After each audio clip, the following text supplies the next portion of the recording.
Bonjour à tous et à toutes. Aujourd'hui, on est à l'atelier 365 à Saint-Gilles et je vais rencontrer Patrice. Patrice est restaurateur de meubles et aussi formateur en ébénisterie.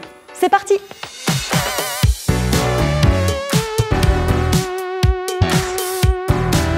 Bonjour Patrice, vous êtes ébéniste et plus particulièrement formateur en ébénisterie.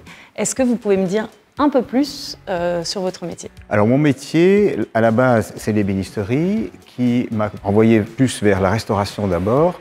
Et puis, il y a quelques années, j'ai donné cours au Luxembourg. Et puis, depuis 8-9 ans maintenant, je donne cours ici pour transmettre les notions d'ébénisterie, la base, et puis dans un niveau 2, quelque chose d'un peu plus pointu. Et qu'est-ce qui vous plaît en particulier dans votre métier? Alors, la transmission, ça c'est quelque chose qui me plaît beaucoup, qui me motive et que j'ai découvert ici, et aussi le plaisir de découvrir le plaisir que eux ont à fabriquer des objets et à voir ce qu'ils peuvent faire de leurs 10 doigts alors qu'ils sont toute la journée devant des écrans. Quelles sont les compétences qu'il faut avoir pour être un bon formateur? Je dirais une des compétences, c'est de voir clair dans ce qu'on fait, et je dirais en deuxième lieu la patience. Et donc la manière d'aborder le travail proposé est très différente, donc il faut que je sois patient pour répéter à ceux qui sont plus lents ou ceux qui sont plus contemplatifs.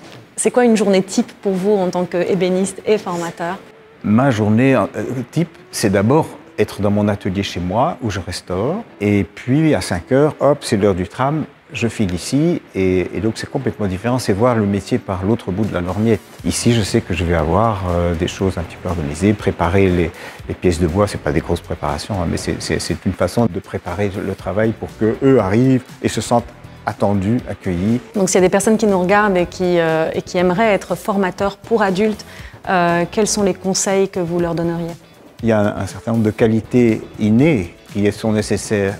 On avait parlé de la patience tout à l'heure, un peu de psychologie beaucoup même, beaucoup de respect de l'autre dans sa façon d'aborder lui-même le métier. Dans les qualités qui sont nécessaires, évidemment, toutes ne s'apprennent pas à l'école. Donc il faut avoir un fond en soi-même de désir d'enseigner. Aimer ça, aimer aborder l'autre, aimer transmettre. Merci Patrice de nous avoir accordé ce temps pour nous transmettre la passion de votre métier. J'espère que cet épisode vous a plu. Si vous êtes intéressé par ce métier, c'est très simple. Vous contactez votre conseiller emploi qui vous donnera toutes les informations ou vous allez sur le site Panorama des métiers d'Actiris. À bientôt!